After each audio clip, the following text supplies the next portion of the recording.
Good Thursday morning, everybody. Good morning. Good Morning. morning. Good morning. Good morning. Who's got a win to get us started? You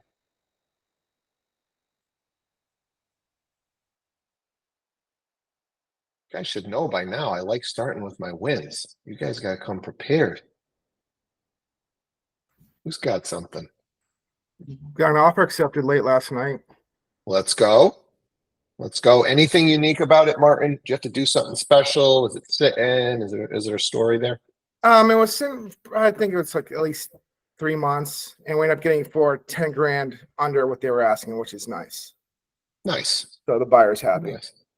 Awesome. Awesome. Awesome. Who else?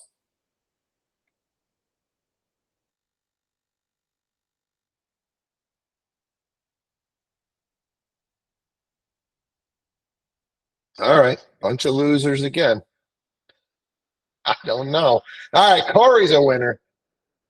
What do you got, Corey? The East team's got some great listings going live this week. We got a $3 million townhouse in Boston. We got a $1.25 million condo in Boston, and a few others getting started. So we had a great week. All right. Proud of the team. Awesome. Awesome. Awesome. So if you know, most days our intro song has something to do with the message. And so I was reading the story of Rainn Wilson. Does anybody know who Rainn Wilson is? Turn your mic on and tell me if you know who Rainn Wilson is. I think a lot of you guys know, but maybe you just don't know his name. How about who knows who Dwight Schrute is? Dwight Schrute. Can I get a hand? Come on, people. Is my mic working? KB. The Office. Talk to me. Thank you. Golly, one of the best sitcoms of all time. So I didn't know his story though. So Rainn's story is he has this dream of kind of acting, and he gets onto Broadway, and he gets cast in his first play in 1995. And he's like, holy cow, I'm on Broadway. I got to take this serious. And he's like, I sucked. For 6 months, I was out there. I struggled. I was trying to be somebody that I wasn't. And he just said, you know what? Moving forward, I'm just going to be my authentic self. And shortly after that, he landed this role of Dwight Schrute. And, he's like, I'm super quirky, but I had a passion for acting. And I wanted to follow my passion. And we don't usually do this. But we're going to have a little laugh this morning. I'm going to share. I got a clip teed up for you guys, because if you don't know Dwight Schrute, you're about to get an intro.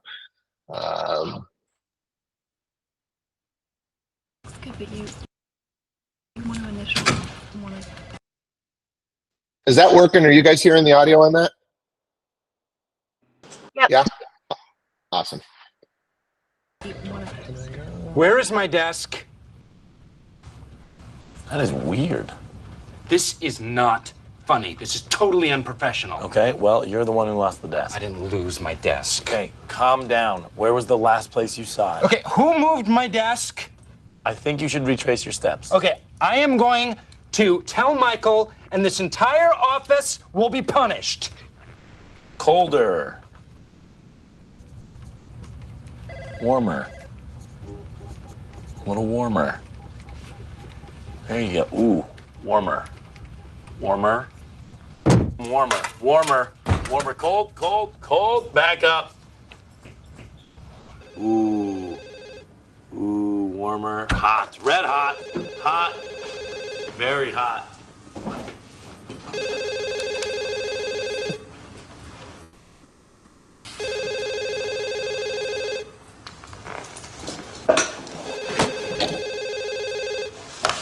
Dwight Schrute. Hi, Dwight. What sort of discounts are we giving on the 20-pound white bond? Jim, I've given you this information like 20 times. I know. It's by the ream.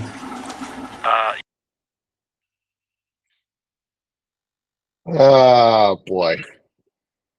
One of the quirkiest, probably roles of all time on television was this role. And, the reason why I wanted to go to this extreme and take it to that and show you the clip is I think this is exactly what we need in our real estate careers. You guys have got to be you. You've got to, we talk about finding your tribe, finding the people that are going to jive with you, right? You don't need to be, somebody that you're not. I mean, when I got in, I felt like, okay, I got to wear a suit and a tie and I got to look professional because I'm young. And so maybe people aren't going to take me serious. So I have to do all these things. And I think over the years, I've just realized I just got to be me. And we're going to attract the agents here that like who I am and how I'm leading this ship. And some agents are, maybe going to think a guy that puts sunglasses on and a fishing hat on a morning call is a weirdo, and they're not going to be drawn to this brand, and that's fine. But that's who I am. I can be a little bit quirky. I can be demanding. I can occasionally be kind. So yeah, I think it's a really good message for real estate is just be you, go out there, attract your tribe, and people are gonna follow, and put yourself out there, right? Put all your quirkiness out there, put all your flaws out there, and go find your people, and those people are just going to double down. They're going to send you more business, etc. So that is the messaging for today. What did you hear? What did you want to expand upon on today's message? KB. Yeah, so this actually made me think about when I first joined Rovithis. I had been an agent for about 6 years before then, and I had worked with all different types of people, right? And I always enjoyed my job and I always loved it, but there were definitely situations where I was working with some people that I probably shouldn't have worked with, but I felt like I had to. And I would feel like I wasn't really being myself when I was with them. And then one of the things when I first joined was Adam he just kept telling me that I needed to do lives. I needed to put my face out there and I needed to just show my personality. And I was terrified of that. Like, I thought I'm going to fuck up. People are going to think I'm an idiot. Like, I'm not good at this stuff. I trip over my words and I talk with my heart and it's just not going to be a good thing. So I would practice these stupid live videos, recording myself 100 times before I went live, which kind of defeated the purpose because he was trying to get me to be me. And then I realized that this was just stupid and it didn't matter. And then I started doing videos just on the fly, and I would mess up and I would be myself and I'd be goofy and quirky. And every single person that responded to that video, I loved. So it definitely drew in people that were attracted to me and just who I was. And in turn, I got to work with some of the most amazing people that I've met ever. So, and they're my friends now, so I think there's just a lot to say about being who you are. And sometimes that's uncomfortable, but get out of your comfort zone, because I think people will appreciate it. At least the right people will. Yeah, absolutely. Congrats. And you make a hell of a live video now. Jeff and Linda. I love this topic so much. And I spent way too many years of my life trying to fit in rather than finding where I belong. And there's such a difference, an incredible difference. And I know this is going deep on this, but I was relinquished for adoption at birth. And I was adopted by a family that I tried so hard to fit in with and to be who they wanted me to be. And it was a disaster. It was a complete disaster. And when I was in my early 20s, I was reunited with my birth family. And in second one, I belonged. And there's something that is so incredibly liberating about finding where you belong rather than trying to be who you think people want you to be or who they expect you to be. And it's just such a gross waste of our time on this planet, which is so precious, to put our energies and our efforts into trying to fit in, into rather just being finding where you belong by being authentic.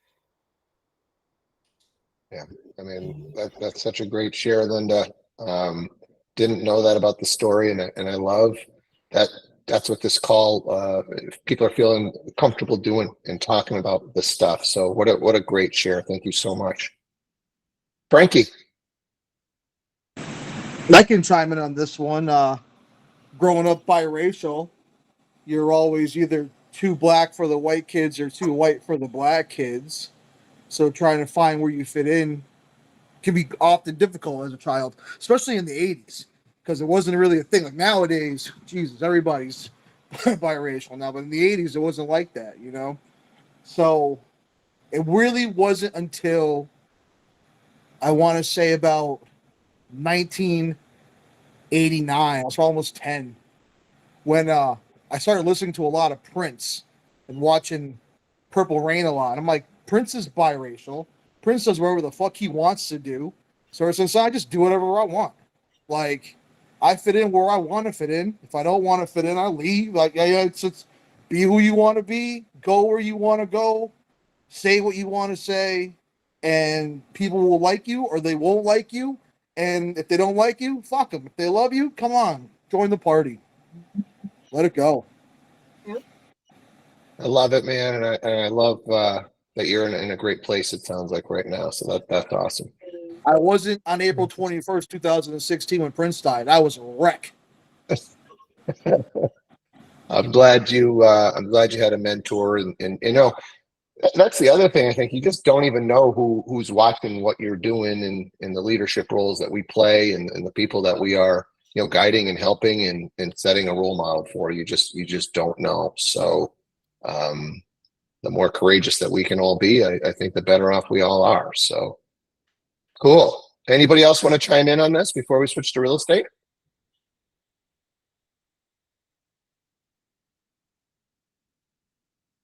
All right. All right. Well, let's open it up. Who has got a scenario worth sharing today on the real estate side of things?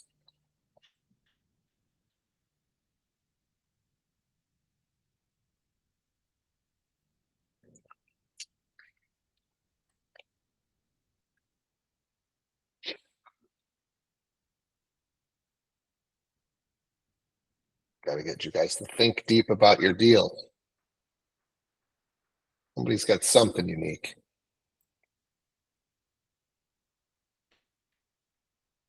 I'll throw something out there that I've got teed up. Had an agent come to me advising that they had 3 well inspections fail in a row. 3 well inspections in a row. So we really haven't talked about well inspections too much on this call. So I thought it'd be a good little topic. The first thing to keep in mind when you're doing a well inspection or when you're there at a well inspection is to make sure that that water has been run for a long time, especially if that house has been vacant. I don't know what the recommended time is, but I would say, you know, it doesn't hurt to run it for 30, 40 minutes. You know, have the inspector start doing their thing before they take that water sample. You know, if you've got a vacant house where the water's not being used and you've got water just kind of sitting in the pipes, and then you just turn it on and take a sample, there's a good chance there's gonna be some bacteria in there, right? I think too the aerator, I think it's supposed to be removed actually, because that thing can get clogged up and it can have bacteria on it that could be affecting it, especially again if the house has been sitting. And then there's a bunch of different ways, you know, if it does come up with something, you know, in the water, whether it's bacteria or the water's hard or whatever the case might be, you know, maybe try a retest. Maybe the bottle got contaminated or something got contaminated in the process. So you really want to take a hard look. And then there's a bunch of different things that you can do to fix it. It's not like, oh my God, you know, the well water is bad. I don't know that there's ever been a situation that I've been involved in where you couldn't, you know, basically fix the well with regards to the quality of the water was coming out. Sometimes you will see that a well can dry up, and there's a couple of different methods where they can go in there. I think it's called fracking or something, where you can go down and you can actually disturb the well, crack it a little bit, it might open up some new veins and allow some water to come in. You could have issues with the well head. I've had some scenarios where the well head has to get replaced. You could have issues with the pump, and it's just the pump is not strong enough depending on how deep the well is. You've got deep and shallow wells. So just kind of wanted to throw it out there just to talk well stuff for a little bit. See who's got maybe a story or a share or some knowledge around wells from something that you dealt with. Do you have anything? Pat. I did a well in a lake. It was actually a shared well with the neighbor, but same kind of thing happened. I went up there. I took the aerator off. I actually used like I don't know. They weren't Lysol wipes. They're stronger than that. Almost like bleach to like wipe down the faucet. I let it run for 20, 25 minutes before I took the sample. Brought the sample in. It didn't cost an incredible amount of money. I think it was $100 or something to have it tested. But yeah, it didn't pass. And so they were just like, come get a smaller bottle, go back up, do it again. I did the exact same thing again on the same faucet, and on the second time it passed. But I did hear that a lot of times if there's certain things that are wrong with it, they just basically dump a bunch of bleach down the well, and then that'll clean up a lot of stuff as well. But yeah, I mean, it was kind of a pain. But at the same time, the one thing is that most of these places aren't testing for radon in the water, which is a very expensive test apparently. And so I had an attorney that just continually was like, well, yeah, you tested for 8,000 things, but you didn't test for radon. So we can't let this deal go through until you do. And I had to get creative and be like, hey, the seller who was sharing the well was actually selling the other house as well. So that person still was going to be part of that well. And so I just basically got both parties to agree that if they did decide to want to do a radon test after close, that they would both go 50-50 and fix it together if there was radon in there to get the deal closed, because no one would agree to close the deal until the radon was tested, until I came up with that solution. So one of those creative solution things again. On that one, Pat, are you saying that you didn't actually test for the radon prior to close? No, because was standard when you go to like I went to Hatfield because this was up in like Northampton area. So in Hatfield, there's a facility. You just go get a plastic bottle. They just give it to you. You go up there, you run the water, you do the test. But that test tested for like, I mean, it's probably 110 different things, but radon wasn't one of them. So I called John Sadie, and Sadie told me you could do the radon water test, but it's really expensive and it's not very conclusive. So, he's like, I've been an inspector a long time and I've never even done one. So I don't know. I mean, I just kind of was like, why are we going to spend $600 on a radon test for water? And so we just came up with a solution that worked so that we could get the deal closed and they could test it later if they wanted to, basically. Cool. What else? Who's got a well story? Tracy. Is my mic on? I just I sold a property at the beginning of the year in Petersham. And Petersham is very close to Quabbin. So you think the water quality would be amazing, but they have a very high level of iron in the water. And my client was funny. He had a huge system. The previous owner put it in. But he never threw away any of his bleach bottles. So there was like 1,000 bleach bottles in the basement. So whenever I showed the property, everyone was like, oh my God, how much bleach is in this well? It tested fine. But it was just one of those things where, sellers need to get rid of, just recycle or do something with all the bottles. It was always just such a thing for me to explain, okay, well, this is just accumulated because there's not a really good recycling program in Petersham. Good share. I mean, sometimes, having a collection of stuff can scare some buyers a little bit. Why do they have, I'm trying to think, I feel like there's been some other stuff. Why do they have so many bottles of X in here? Like, do they have an issue?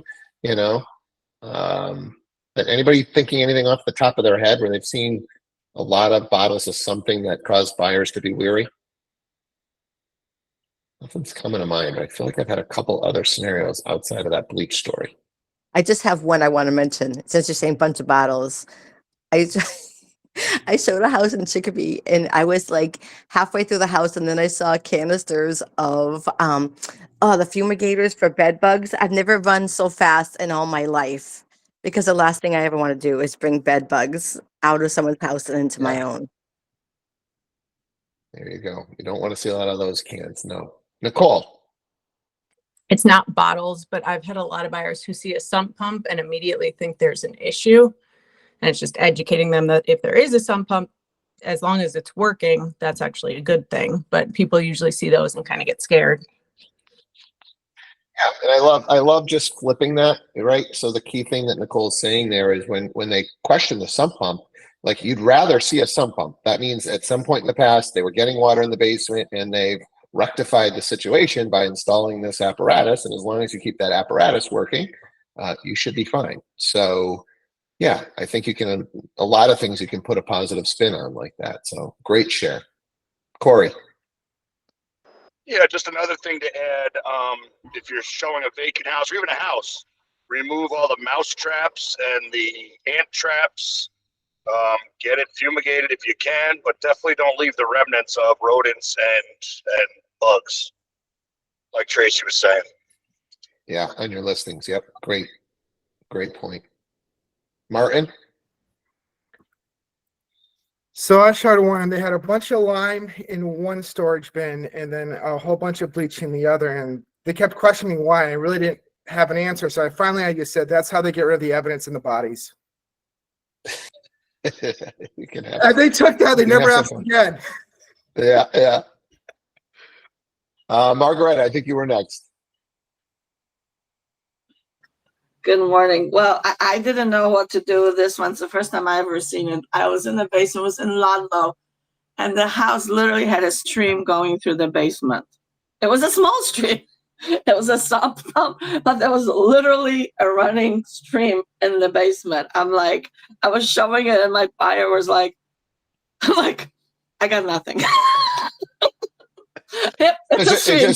Just something. Yeah, I felt like I had a fieldstone basement in Enfield on a property that I sold that it could get flowing pretty good. You were definitely, they had a channel and the water would just go right through the channel, and it's a beautiful house and no issues with the foundation, and they definitely professionally had this taken care of. But yeah, I've seen it. Now you got to look for the right buyer in those situations who understands that that's just going to be there.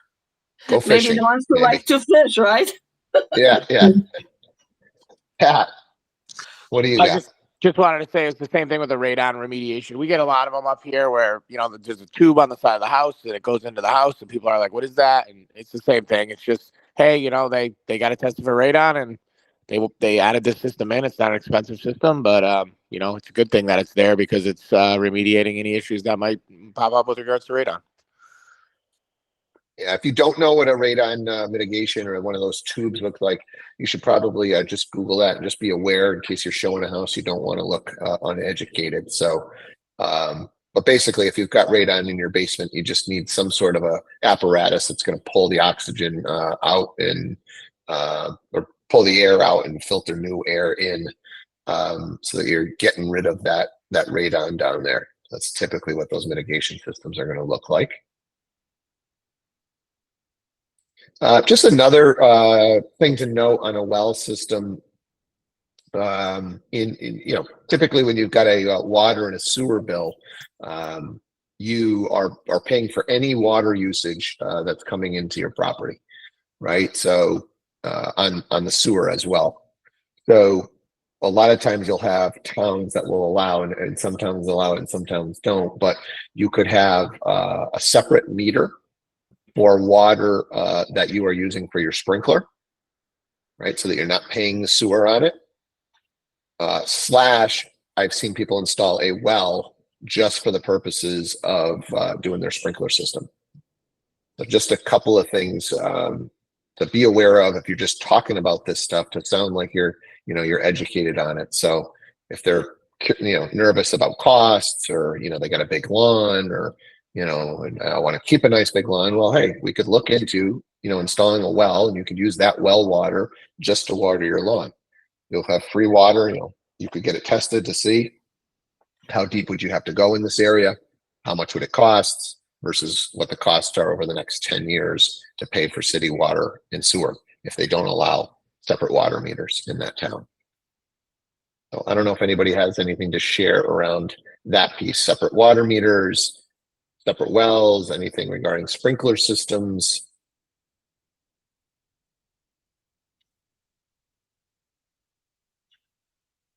As we're talking sprinkler, just another thing that comes to mind is you typically can't test those things in the wintertime, in New England at least. So it's something that you want to make sure it was professionally winterized and shut down. And potentially you could do some sort of hold back if you feel like you've got some leverage to say, hey, we want $1,000 hold back or something because we weren't able to test that sprinkler system. My people are nervous that they might run into issues. I will tell you, I've got a sprinkler system, and every year I feel like there's a couple of damaged heads, and the guy fires it up and fixes a couple of heads, and so that it does seem like it's just pretty normal. I don't know if anybody else want to share anything on sprinkler systems or.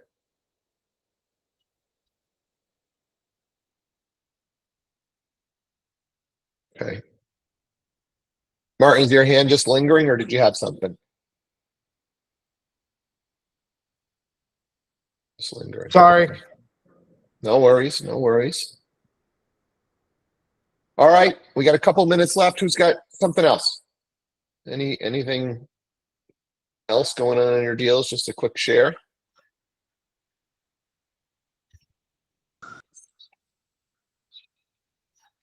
Stu. So the property up in Chester, the appraiser came out and what came back in his appraisal is that the stairs that go up to the second floor are unsafe. So we went back to the seller and told them that. They said they don't have the money to get this fixed. They just put railings up, and the agent said, well, I'm sure he can go in and put those in. I said, well, no, I think we should have it done professionally, because if it isn't done correctly, the appraiser is going to, say, no, it has to be redone. So let's just get someone in professionally and have it done.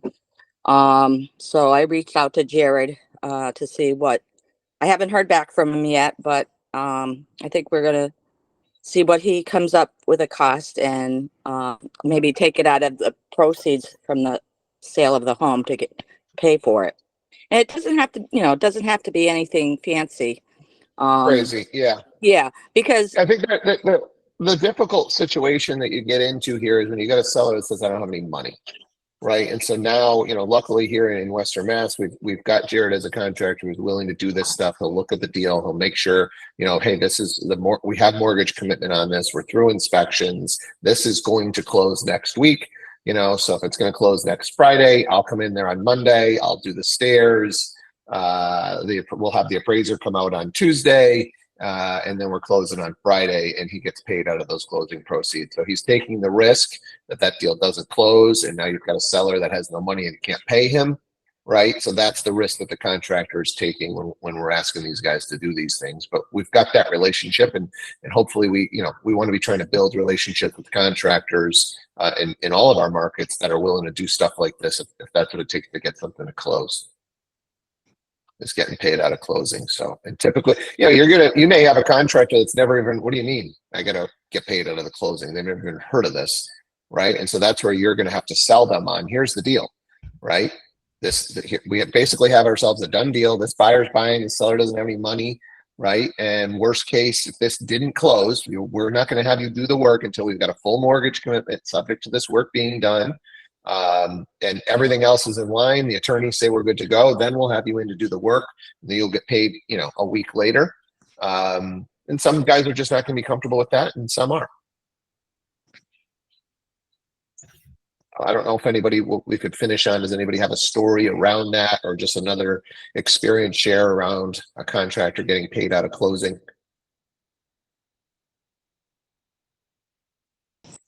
Okay. I do.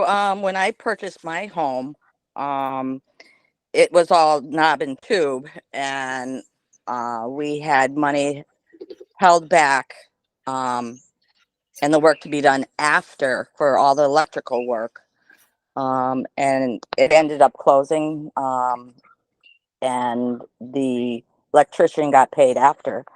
It was That's held a, in that's escrow a, and just had to put his yeah, bill. that's another great share, right? It doesn't have to come out of the closing. So it's a great share, Sue.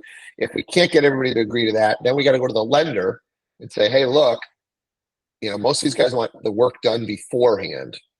So hey, what if we put it into an escrow account? Attorney's going to hold it, and the contractors will get paid post closing. If we can get the lender to be okay with that, then we could do it that way too. So great share there. The other thing with that, Steve, is have the buyer and the contractor's name on the check, because if the work ends up being less than what he quoted, the buyer gets the money back, the difference. Well, I've seen it done all different types of ways, right? That's one way. It could also be that, hey, we're going to hold back 1.5 times. Guy said it's going to cost 2,000. We're going to hold back 3,000, and the seller is actually going to get that money, the extra $1,000 back. So it all depends on how you structure the deal. It can go both ways. All right. Good stuff, everybody. Appreciate the input today. Have yourselves a great Thursday, and we will do it one more time tomorrow morning. All right. Take care. Thank you. Thank you. Have a good one.